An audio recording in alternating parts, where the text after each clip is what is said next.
Hello, hi, good morning everyone. I am here after a very long time and I've got this big grin on my face. Um, I'm doing this live chat, I don't know, maybe after 3 or 4 months now. It's been a very long time and I have been thinking of doing this for a very long time, meaning getting back to doing live chats. But I was talking to one of my colleague students and she's like, come on, Dr. Deepa, you need to start off again because this is one thing that you love to do, and that's true. I love letting everyone know about Ayurveda and yoga, so here I'm again. And for people who don't know me, or I know because I've not been here for a very long time, I'm Dr. Deepa. I am a medical doctor, I'm an Ayurvedic doctor, I'm a yoga teacher, and I'm going to grin because I have a few more things. I'm a Vastu practitioner, I practice Jyotish. So through my work, I actually train people to become Ayurvedic practitioners, Ayurvedic therapists, yoga teachers, Vastu practitioners. So I do quite a lot. Along with that, I also do consultations, therapies, treatments. So that is very quickly about me. And today's live chat, I thought, because after a very long time, I'm getting back to doing live chats, I thought I would start off with a very interesting and important topic, especially in today's environment, and it is all about memory-related issues. So I thought I would give a quick introduction to dementia, Alzheimer's, but more importantly, memory-related changes, memory loss, but sometimes a lot of people do suffer from what is called as brain fog, and it is becoming more and more prevalent in a lot of individuals. The more consultations that I do, almost 85% of all my clients who come for consultation, and when I ask about memory, they always say that one thing, that my memory is not as good as before, or I'm suffering from brain fog. And do bear in mind, I'm not talking about people who are in their 50s or 60s, even people who are in their 30s, 40s say exactly the same thing. So I thought I would start off with this very important, essential topic, and that is all about memory. So I know a lot of my students are also joining in, so thanks a lot for that. And this is kind of something directed to them, where if you remember over the last 3-4 years, every time I've been teaching, training, the one thing that I've always talked about is that over the next, I would say 10 to 15 years, especially 10 years, one of the illnesses or diseases or imbalances that will become more prevalent is that of dementia, Alzheimer's, or memory loss. And you may see that if you read all these medical articles, medical news, or anything in terms of health-related changes, issues, Alzheimer's, dementia is the one that keeps coming up again and again. So it's all about brain health, and that is what people seem to be talking about quite a lot. And as you see, it is already on the rise. The incidence of people suffering from these illnesses has already risen. So, and that itself shows that it is so important that we start working on it now, focusing on it now, rather than wait until later on when you start realizing, oh, I don't remember, I can't remember things, my memory is gone, I can't remember the names of people and stuff like that. So it is important that we start putting this into practice now. So yes, so here we are talking about it. And so first of all, to start off from that point of view, I will also like to say things that, one important thing is, yes, we all suffer from illnesses and diseases, imbalances, but the worst imbalance, illness, or disease to ever experience or suffer from is memory loss. And from that point of view, even dementia or Alzheimer's. Why? Because you will see that even if someone suffers or has a history of cancers or psoriasis or diabetes, or even if someone must have suffered from accidents, injuries, paralysis, or palsies, the one thing that they can definitely rely back on is memory, because memory is the one thing that keeps us or makes us whole or gives us that quality of identity. And it is when we start losing that memory, we actually start losing that identity too. And hence focusing on memory is quite important, because as the word Ayurveda goes, Ayurveda means science of life. And when we're talking about our lives, and when we look back on our lives, we say, yes, I've lived a great life, or yes, I've had difficulties in life, I had challenges in life. Why do we say that? Because we fall back on our memories, what kind of memories that we had, our experiences in life, or even our contacts, people who we are in contact with, or family, friends. We look back on them and say, oh yes, you know what? my life was good. Or yes, there were phases where things didn't go that well, because all of that is to do with memory. So the one thing to not have is memory, and that is really not a good thing. So from that point of view, another thing also to remember is that when we say that we are getting old, so I usually tell people, I ask people, so as we are getting old, what is it that we fear the most? Of course, old age, the phase of geriatrics, that is really old age, because as we are getting old, one thing that we may start losing, I will use the word may, because there is always a way to correct it, is memory. And how do we know that we're getting old? Two important things are, people always say, yes, I can't remember things well, so I know I'm getting old. Or the other thing people say is, I know the way I could physically do a lot of things, like walk up 5 sets of stairs, or just run up the road, or walk up the escalators. I can't do that anymore. So two things that indicate that we're getting old is not being able to remember, and the other bit is physical, how can I say, activity where you're not able to do more. So those two things. But today we are focusing on the memory side of it. So now when we're talking about the memory side of it, or even causes in terms of Alzheimer's, dementia, memory, like brain fog, memory loss, you will see that, I understand, here I'm sat doing this live chat. And just to let you know, I'm doing live chat after a very long time. So I've completely forgotten about, can't say forgotten, but I really don't know what the latest trend in terms of live chats is. But I'm just here jumping into it without any preparation. So apologies if anything comes across otherwise. But yes, here I'm doing this live chat. So thanks to technology, we are able to connect. So that is one really good thing. But on the other hand, that is where I would say technology can also be detrimental, because we are so kind of dependent on technology. We completely rely on it. So from that point of view, our brain is becoming lazy, our body is becoming lazy, and so are our sensory functions, even our reactions, our reflex actions. Let's be honest, they have all become lazy, meaning our reflex actions are not as acute or as precise as they used to be, because we are not using our brain as much. So when I say technology, do bear in mind, I'm not against it, because here I'm talking about it all, and you are all in different countries listening to me. But on the other hand, so when I talk about technology, it is also things like, for example, a very simple thing that I can say is, how many of you remember your own phone number really well, or your close family, friends? I know I talk about my son, because that is my only family over here, or even your best friends. How many of us actually can say our numbers without thinking twice? Very, very few people do that nowadays. Or even if someone were to say, what is 12 times 12? Sometimes we need to think. Nobody will just come up and say, oh yes, 144. Or if someone were to ask, let's say, I don't know, 320 plus 150. Not many people will just come up with that number saying, oh, that's 470. It's that quick reaction of the brain. You will see that we have all forgotten to do that, because we are so reliable on what is over here in front of me at the moment, and that is our phones, or I've got my laptop literally beside me. We literally go back to it, to doing everything, even things like your auto correction or your spell check. How many of us really know the spelling of liaison just top of your head right away, or spelling of anonymous right here and now? It's like sometimes we need to think twice, because we are not using our brain. And do understand that the less we use our brain, the more we are aging, because the brain is becoming lazy.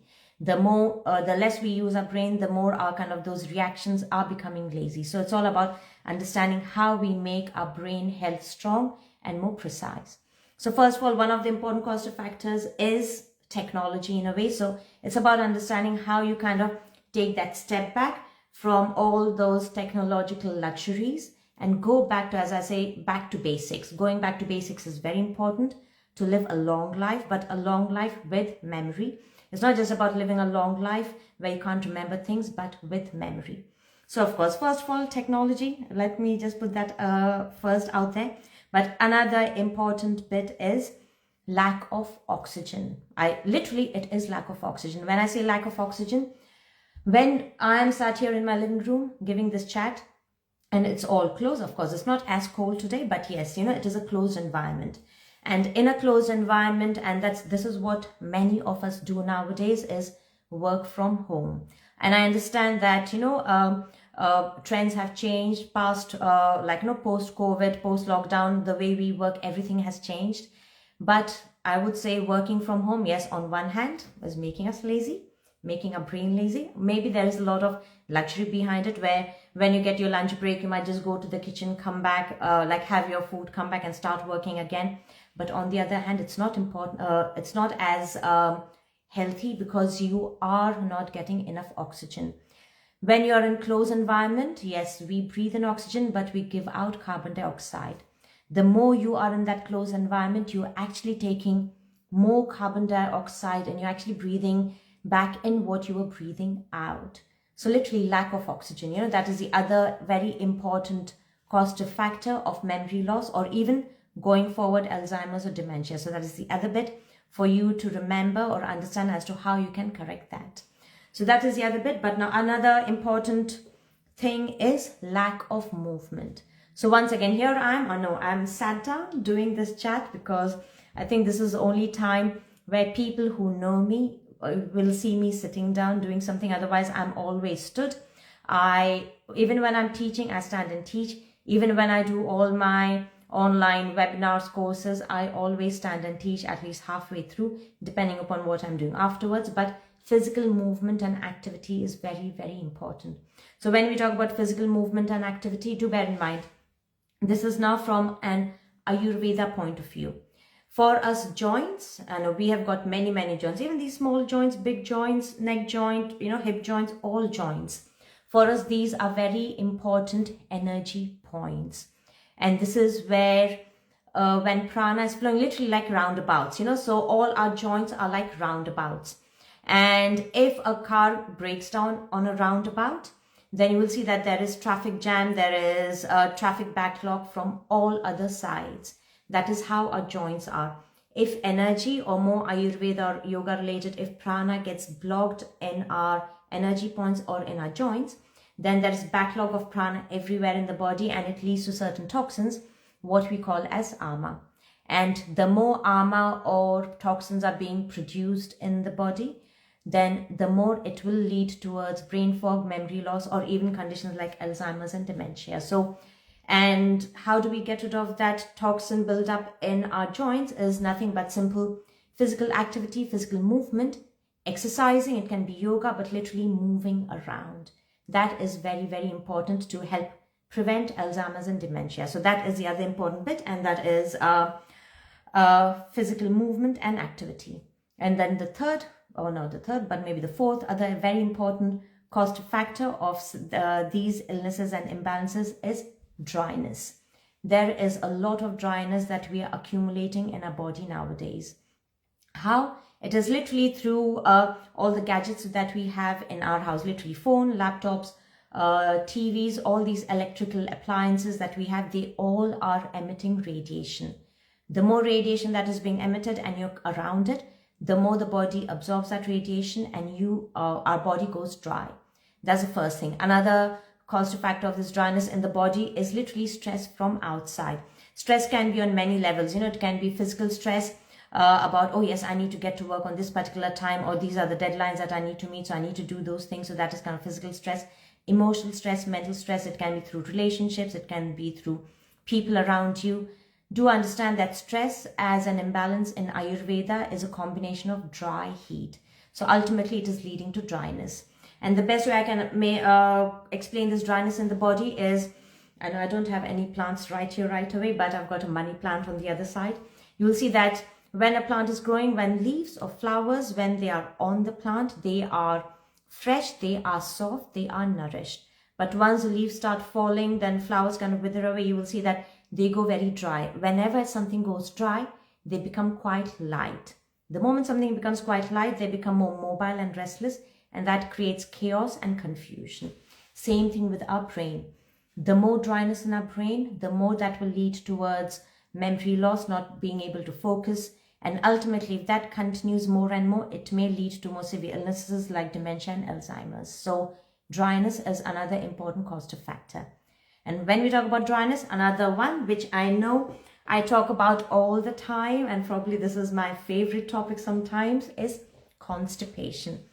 I know all my students and many of my clients and follows, you have all heard of it, that in Ayurveda, we believe that approximately 80 to 90% of all illnesses and diseases, they will find their root or source back into constipation. And same thing with Alzheimer's, dementia, memory loss. You will see that 80% of the times people suffering from these illnesses would have had history of constipation or still suffering from it. Correcting constipation is very, very, very important, because in Ayurveda, our gut or our digestive system is the root of our health or even our lives. In Ayurveda, there is a saying that just the way the earth revolves around the sun, do bear in mind our lives revolve around the health of our digestive system, or through that it is our digestive fire. So if someone is suffering from constipation, that needs to be corrected, or that is one of the causative factors for Alzheimer's and dementia. And last one, very, very important, do bear in mind, yes, I am a 50-year-old woman sat over here giving this chat, but then I've got my son who's 19 years old. He's here on his Easter holidays. But I'm talking about younger generations. In my generation, I know I talk about myself as if I'm very old, but bear in mind, yes, I'm older. I don't remember being on laptops, phones or anything at all. Of course, being from India, I never got that luxury up until I was, I would say, 22 or 24 years old. Yes, we had a big computer at home, but we never really used it. So everything was mental for us. Everything that I had to do was mentally stimulating. But then nowadays, you will see that even on Instagram, I see reels and stuff like that, where you see all these toddlers, these children on their iPads, any kind of these electronic gadgets. That is also making the mind and the brain lazy. As I said, 10-15 years from now, Alzheimer's and dementia may become more prevalent. Why? Because these younger generations, their brain health is also becoming quite lazy, but quite early on, not in their 30s or 40s, but literally in their, when they're 5 years old, 10 years old. There is not a lot of physical, mental stimulation for them to do things physically by hand, or directly use their brain to do things. So that is one other thing to bear in mind, because I always say whenever we talk about Ayurveda and yoga, it is not for the here and now, for what we are doing today, but we have to think about at least 10 years from now, 15 years from now. So whatever that we are doing now will show that result, or will show that consequence 15, 20 years, 10 years from now. So don't think about yourself for the here and now. Think about yourself for at least 15 years away from now. So whatever you do today will affect your life later on. Same thing is with our brain health too. And the reason why I'm saying that is because these younger kids are our next generation. We don't want them growing up not remembering things, or suffering from memory loss, or saying, oh, I can't really remember what I did when I was 10 years old, because that's not right. Because ultimately we as human beings, or as community, or as a race, we depend on our heritage, we depend on our culture, we depend on the source from where we come from, our traditions. And for them to remember all of that, they need to have their brain strong or nourished today. Okay, so all of these were all the causative factors. Sorry, I'm looking at the time because I know I do sometimes talk a lot. Now coming to some general suggestions and remedies. But before I start that off, do bear in mind these things that I'm talking about today is more general suggestions that would help anyone and everyone, and something that you can start off doing today, so that you will help look after your brain, or you will really, your brain will thank you from many years from now. But then on the same point, I'm also going to say that as a follow-on from today, I'm actually going to be doing a webinar, a 2-hour webinar on Ayurveda for Alzheimer's, dementia and memory loss. So it is a 2-hour webinar, and it is of course for all practitioners, consultants, therapists. They don't have to be an Ayurvedic therapist or consultant. They can even be holistic practitioners, yoga teachers, and it is almost like a masterclass webinar where I will be going through everything about dementia, Alzheimer's, memory loss in depth, in detail. And it is something that you can also then give away as suggestions for your clients, your students, or anyone else who needs help. But today what I'm going through is just some general suggestions. So if you are interested in attending that webinar or receiving it, because it's a recorded webinar, do message me, do DM me, and I will send you the link for it. Okay. So coming back to very simple suggestions. First of all, what I have over here, as I say, my favorite topic, constipation. If someone's suffering from constipation, make sure that that is corrected, because until and unless you don't correct that root cause, no matter what you're doing to your body, no matter how many hundreds of pages you write every day, or how many oil massages you do for yourself, or how much yoga practice you do, it will not help, because that root source cause is still in the body. So best way I can explain is that, there is a pan on fire, and that fire is really strong. That means the pan gets dry very soon, again and again. And no matter how much water I keep pouring on it, in 5-10 minutes, that water will evaporate, because that fire is still going strong over there, or that dryness is still there. So getting rid of that root cause, or getting rid of constipation, that is very important. And if you're looking for suggestions on how to correct constipation in a more natural, holistic way, do go and check my reels, or the video side of my Instagram profile. And if you scroll down, I know I've done a lot over there. There is a live chat that I did on Ayurveda for constipation, or how to correct constipation. So do watch that one. So first of all is correcting constipation to help correct dementia, Alzheimer's, memory loss, all of that. So that's the first thing. Now, the other very important bit is to correct dryness. So when we are talking about correcting dryness, do bear in mind correcting dryness from the inside and from the outside. It's just not one way or the other. Now you will know why in Ayurveda we say that for us oil therapies and oil massages are so important.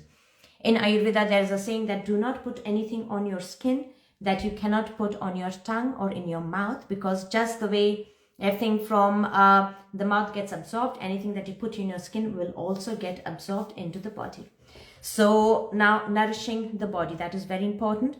I know and I do understand the latest trend is all about healthy food, healthy kind of diet, and when we talk about that, people talk about proteins also. What is healthy diet for people nowadays? The trend is having proteins, or probably it may be meat or anything like that, but along with that, steamed vegetables, steamed salads, or vegetables on the side. It is always maybe pan fried, or putting in the oven meat or proteins and salad. But in this, I never hear anyone talking about oil or ghee or anything that is oily or nourishing for the body. So that is where I'm going to go back to one of my other favorite suggestions that I give everyone. For the last 10 years that I've been teaching, last 10-12 years, this is a suggestion that I've given to many of my clients, and you will see that this suggestion is always a part of all the disease management that I talk about, and that is ghee. Ghee is the best thing that you can have on a regular daily basis. You can put it in your food, but to make it more effective, to have a spoonful of ghee. And for people who don't know about ghee, ghee is nothing but clarified butter. So bear in mind, it is not butter, it is clarified butter. It is called clarified butter is because when we cook, let's say simply unsalted butter, the amount of ghee that you will get from cooking 200 grams of unsalted butter is only 100 or 110 grams of that is pure ghee. Because everything else that was removed was bad fat, which the body doesn't need. So that ghee, which is clarified butter, is actually also high in proteins and other important nutrients. But then yes, ghee, a teaspoonful of ghee on empty stomach first in the morning, followed by a glass of warm water to drink down. Try it for 10 days, 15 days, try it for a month. Or I would say specifically try it for 40 days because that is how tissue conversion in our body takes place. Every 40 days, whatever that we've eaten today will be converted into all the important tissues. And then through that, we actually are aiming towards anti-aging. So ghee on empty stomach with a glass of warm water. Because when we do that, why are we doing that first thing in the morning? Because remember that when we go to sleep at night, it is for 8 hours, sometimes 9 hours. Our gut was completely empty because you have not eaten anything, you have not had anything to drink. That means whatever you eat or drink first thing in the morning is very, very essential, and you need to be quite mindful of what you're taking in first thing in the morning. I know many times people say, oh, take lemon water in the morning. Please note, no lemon water in the morning, because anything that is sour, spicy or salty first thing in the morning will age you. But having ghee, which is more alkaline, or we say sattvic, with warm water, because warm water is also alkaline. So having that as a combination first thing in the morning will really help. So yes, when we have that first thing in the morning, whatever you eat or drink first in the morning through the gut gets completely absorbed, gets absorbed into the tissues, into the organs, but goes to the brain too. So yes, ghee and hot water first thing in the morning. I do that every morning. Me, as being Indian, I love ghee. I know not many people love ghee, but every time I'm having that spoonful of ghee every morning, I absolutely love it, because psychologically, I'm also thinking that it is actually helping with my brain health. If not ghee, and if you're vegan, then go ahead and have olive oil, a spoonful of olive oil first thing in the morning, followed by a glass of warm water. So that combination also really helps. So that is the other thing. That is one really good way of nourishing the body. But nourishing the body also comes through the kind of foods you eat. And the next thing that I'm going to talk about, I'm going to say sorry already in advance, because this is a big hot topic, and I do not want any backlash, so to speak, or people commenting otherwise. But do understand that suddenly going vegan will not help with your brain health. I'm sorry to say this, probably it is not good news for people who are vegan, but it is not good. People who tend to eat meat, if they were to suddenly go vegetarian, it will not help with their brain health or their memory. People who are vegetarian who suddenly go vegan will also not help with your brain health, because it is a sudden change for the body. It's like a shock to the body. So imagine, rather than going from being non-vegetarian to vegetarian only, or from being vegetarian to going vegan, if someone suddenly jumps from being non-vegetarian to completely suddenly going vegan, that is the biggest shock the body will receive, and that will not help. If you do want to suddenly transition from being non-vegetarian to vegetarian and vegetarian to vegan, do it in a proper gradual way. So it's like you're very gradually, slowly weaning your body from one way and going onto the other side.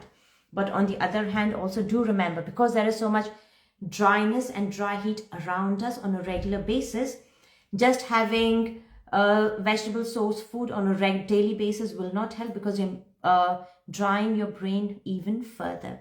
So that's the reason why I've talked about ghee first, because that is what would help. But anyone who has started observing a brain fog, memory loss, or anything like that, don't look at ghee, or I'm going to talk about it in a moment, buttermilk, or I will also talk about in a moment is bone broth or chicken soup or bone soup. Don't look at these as food. Please look at them as medicine. Because in Ayurveda, we do not look at meat as food. For us, meat is not food. For us, it is medicine, whereby we are having meat only under certain times and situations when the body needs it. So yes, just try ghee only for 2-3 weeks, then take a break, or have bone broth, chicken bone soup, or anything like that for 2-3 weeks, take a break. But do not suddenly change your diet. Always do it slowly, because you do not want that shock to the body. And the best way I can explain this is, let's say if a child or a toddler gets breakfast every morning around 7 a.m. or 7:30 a.m. And for whatever reason, if you're running really late, instead of at 7 a.m. or 7:30 a.m. Giving breakfast to your children, and if you move that time to 9 o'clock, your child will be crying of hunger, saying, where is my food? That is what it is. And that is how our body also is. When the body is used to receiving something on a regular basis, and if you suddenly stop it, your body will cry out like a child, saying, where is my food? I need that food. So likewise, also in terms of turning from non-vegetarian going to vegetarian, or vegetarian to vegan, do understand of how you're transitioning. But if it is more to do with Alzheimer's and dementia, in Ayurveda, the indicated therapy or the remedy actually is bone broth, chicken soup, or any kind of bone soup, or ghee, or the clarified butter. And if it is clarified butter, as I've said, first thing in the morning on empty stomach with a glass of warm water. So that is about nourishing the body. Now, the next thing that I have over here is 2 important liquids and fluids for you to have start off today. After this chat, wherever you are, I know because a few of you have joined from other countries, go to your local supermarket and buy 2 things. First of all is coconut water, and the other is fresh yogurt, because from fresh yogurt, you're going to be making buttermilk. Coconut water on a regular basis is like food for your brain, and it really helps to nourish your brain. Why? Because coconut water, we also look at it as a complete nutritional liquid. It has got a lot of nutrients, minerals, vitamins in it, and And along with that, it is actually alkaline. Anything that is alkaline actually helps towards strengthening memory. Anything that is acidic or inflammatory will actually have a detrimental effect on your memory. So coconut water on a regular basis, because it really helps, and it is sattvic also. And people who know about Ayurveda, we know that it is an ojas strengthening food. Along with that, something else that is really good to help with memory is buttermilk. So when I say buttermilk, it's not about butter plus milk, but it is chanch or lassi as we call it in India. And we usually make it from fresh sweet yogurt, and we put some water in it, we blend it. Sometimes you can also add cumin powder you can add honey to it. If you're looking for the buttermilk recipe, I've actually created a YouTube link, and I will share it with you after this on my stories, and it is also in my reel side of my account over here, so do check it out. But buttermilk on a regular basis. So coconut water, buttermilk, even if you don't want to have these two every day, just have it at least every other day. That also helps with memory. So that is the other thing I have over here. And the next bit that I have over here is fresh air. Do bear in mind, fresh air is very, very, very important. And also understanding the reason why. It's not just about going for a 15-20 minute walk or going for an hour-long walk. Understanding the reasoning behind us. Why are we aging so quickly nowadays? Why are we not remembering things as we used to once upon a time? Why there is so much dry heat in the body? Because we're taking so much stress in our body. But every time we take that excess stress in the body, do understand, body starts producing something called as lactic acid. So when we say lactic acid, it is acidic, it is inflammatory. And the more lactic acid you accumulate in your body, the more lactic acid or such acid-like metabolites, the more you retain those in your body, the more you're aging. The best way I can explain this is, from an Ayurveda point of view, we believe that whenever there is excess fire or heat in the body, and if it does not get food to eat, it will start eating the tissues in the body. And it sounds really horrible, but it is true. So you will see that people with excess heat and dry heat in the body, they will age faster, because that excess heat is starting to eat the tissues, including drying out the brain. So it is literally also eating your brain cells or drying it out, and through that comes memory loss. So the main thing to get rid of this lactic acid is oxygen. And that's the reason why you will understand why in Ayurveda and yoga, for us, breathing exercise, especially alternate nostril breathing, is so essential. Why? Because every time we take in oxygen, that oxygen will go to various parts of the body. It will combine with lactic acid and convert that lactic acid into carbon dioxide and throw it out. And for that very reason, just sitting within your four walls and trying to do breathing exercises in an environment which is already stale, filled with carbon dioxide, won't help, because you're taking in carbon dioxide even more. We have to release it out. And for that, being out in fresh air, going for long walks if you can. I understand nowadays time is of the essence, but even if it is for 20-minute walk, 15-minute walk, do it, because that actually will help to refresh your brain cells and fill your body with prana or oxygen. So that is, again, in terms of fresh air. I think someone has got a question: chicken or mutton, what is more nutritious? Now, when you say mutton, if it is goat bone soup, yes, it is really good. Or even chicken bone soup. I would focus more on chicken bone soup more nowadays, because anything that is red meat related is even more heating for the body. And if you're already accumulating or holding that excess heat, then it may make it worse. And hence, chicken bone soup, chicken bone broth is much better. And do bear in mind, when you're making this chicken bone broth, bone soup, make it tasty, please. Don't make it bland. And the way I would suggest is add a tiny bit of fresh grated ginger to it, a bit of turmeric powder to it, a bit of hing or asafoetida to it. And of course, you can also add a bit of ghee or oil, and spices like cumin powder, coriander powder, so that it becomes flavorsome. Adding such spices to your bone broth, bone soup is good, or not good, it is essential, because these spices then help to kind of bring out all the nutrients from the bone when they're being cooked. But again, at the same time, when you are consuming it, these spices then will also ensure that that bone soup, bone broth gets absorbed into the tissues also faster. So yes, that I know. If we can leave all the all your questions towards the end, that will be great, because I've got 3-4 more points to go through, and I'm already aware of the time. It's already 10:35. As I told you, I do talk a lot. So if you can just leave your questions to the end, I would be grateful for that. Do ask me at the end, but I will answer them all. Now, along with that, I've got 2-3 more things that I've put down over here. But yes, I'm going to talk about the more interesting bits. First of all, next thing that I have over here is Brahmi as a herb. Brahmi is an Ayurvedic herb, and usually it's interesting, it's true, sometimes we also use leaves from it. Brahmi is like your brain food. Just remember that. I usually tell everyone, B for Brahmi, B for brain. And Brahmi is one of those wonder herbs. Interestingly, I was teaching the advanced practitioner course, and we were talking about newborn baby immunization and vaccinations. In Ayurveda, for us, it is all orally, and it starts when the baby is like 15 days old.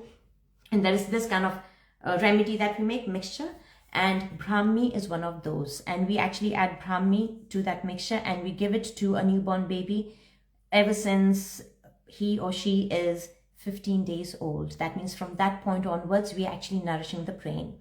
So taking Brahmi every day, it can be in Brahmi capsule form, because that is the best way to take it. That is what I would suggest, because you can just have 2 capsules either morning, evening or afternoon. But Brahmi helps to calm down the brain. Brahmi actually helps to make the brain functions more alkaline. It also helps to nourish the whole body. Brahmi also helps to get rid of that excess heat and inflammation from the body. So if you know anyone suffering from Alzheimer's, dementia, the first herb that should come to your mind is Brahmi. Not for others, but even for yourselves. Just start taking Brahmi regularly, and you will see such a big change with that. So in terms of herbs, that is one.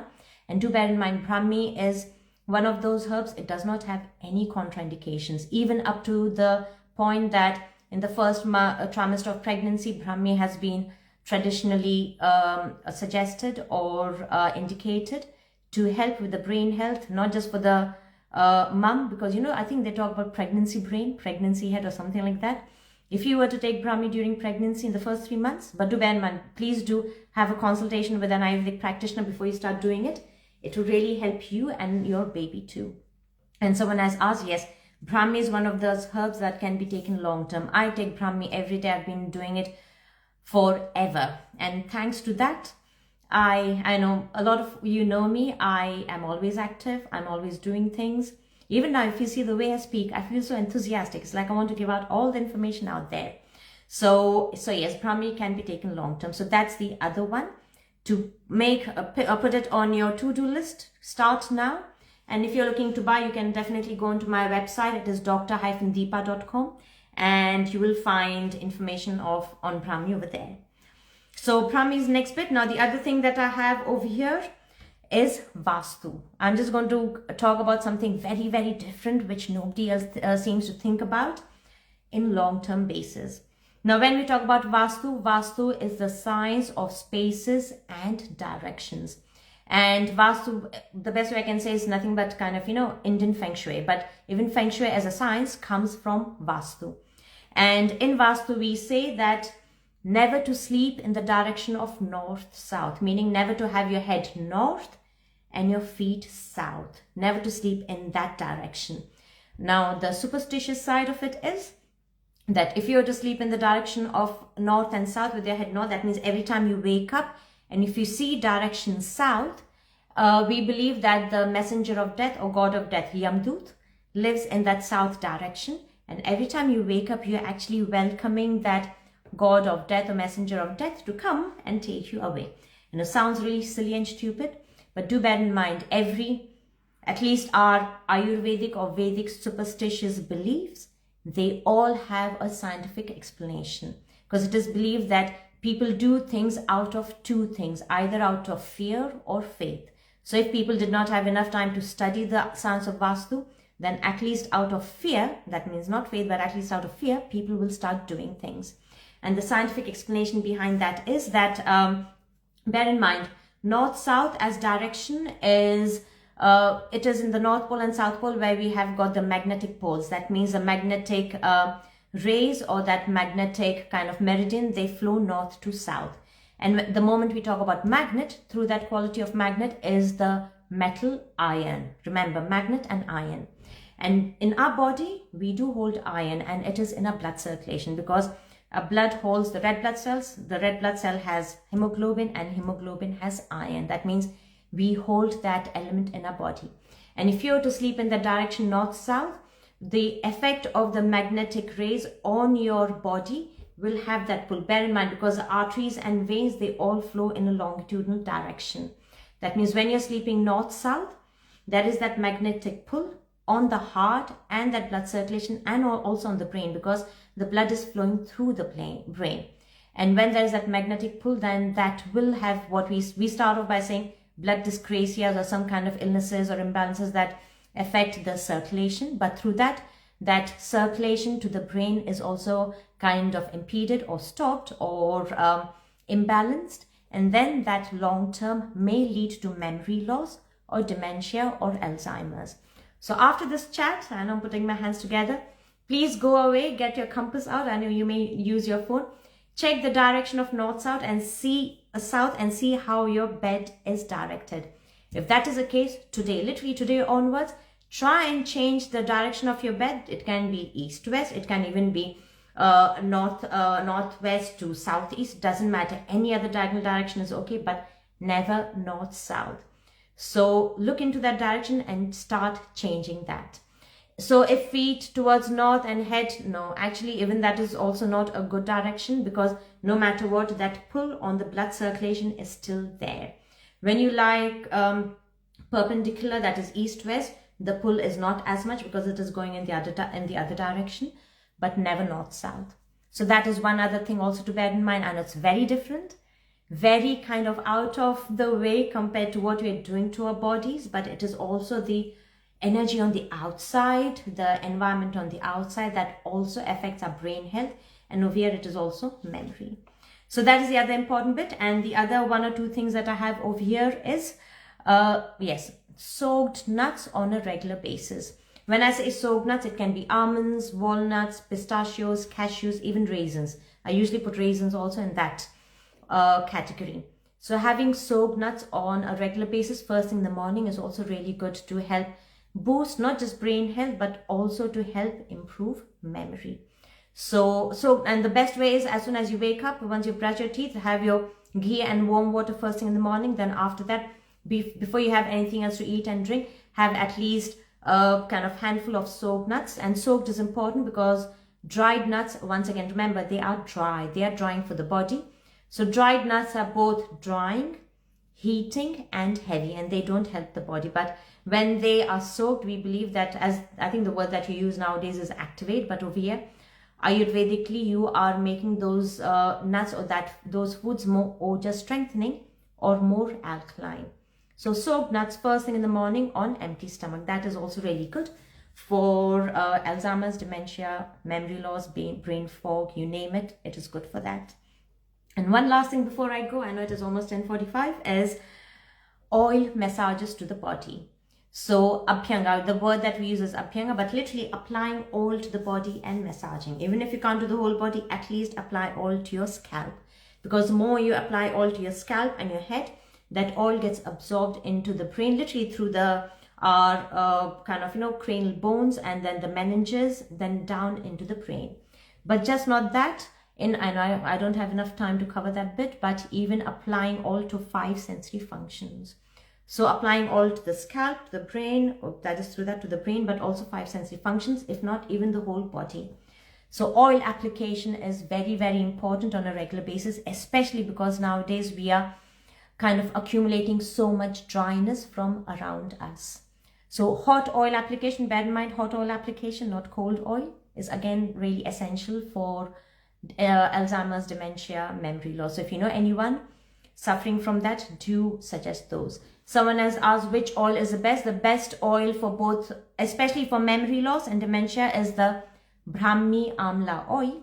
And if you're looking for it, do check my website, dr-deepa.com, and the details will be there. So oil application to the scalp or to the body, either or is really good.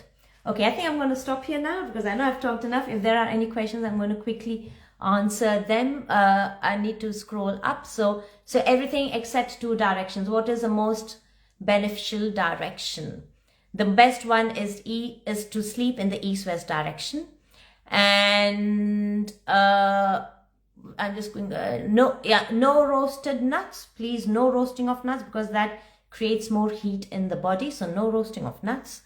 Anyone else has any questions? So that was still about, yeah, buttermilk, good for, yes, buttermilk is good for kapha dosha also, but for that we say you need to cook that. It is warm buttermilk. So I might do another live chat on how to make buttermilk, or a reel to share with you, but it is not the typical one. We say make a tadka or chonka. That means in some hot oil we might put some mustard seeds, cumin seeds, curry leaves, whole green chilies, and then we put the buttermilk to it. So warm or cooked buttermilk is much better for kapha changes.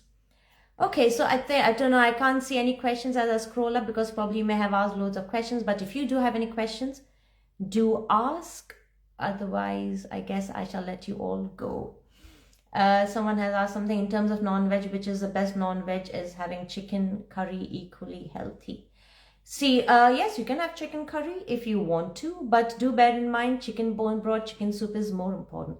So head should be west and feet should be east. That means every time you wake up in the morning, you are welcoming the sun energy. That is more important. So as soon as you wake up, you need to welcome sun energy. Anyone else? I think those are the important questions, probably. Okay, so I guess I shall let you all go. I've talked for a very long time. My plan was to talk only for 30 minutes. Oh yes, Vicky has asked a question. Yes, Vicky. So kimchi and fermented foods. See, do bear in mind that anything that is fermented, sour and heating is not good for the brain health. Once in a while, yes, you can have it, but not on a regular basis. Never to have anything fermented, especially when you're going through stressful situations. Please try and avoid it. So have it once in a while, Vicky, but not a lot. I know there is a lot of trend. Do bear in mind, it's interesting, Vicky, that you call it a trend, because all these trends are trends. The term trend literally means something that is temporary, something that is coming and then going away, you know. So that is what trend is all about. So these trends will come and go, but sciences like Ayurveda and yoga, they are here to stay. And I'm very passionate about my science. I love what I do. So yes, best is to avoid those, you know. Just stick to our basic, simple, traditional recipes. Those are the best. Okay, so I think I'm going to end here for now. And yes, oil pulling is also good for oral health if you want to. And Nisha has asked that. Do bear in mind, I have created a YouTube video, and there is also a live chat over here on oil pulling. So do go and watch that, and probably you'll find more information on it over there. Okay, so I guess I'm going to stop here now, and I'm going to wish you all the very best. And I shall hopefully see you next Sunday for another live chat. Okay, so thank you and have a great day on your side. Thank you. And if you do have any questions, do DM me. And if anyone is interested in the webinar, I'm going to be posting it after this. Do send me a direct message or just click on the link, and then I shall send you the webinar link to watch. Thank you. Have a great day on your side. Bye.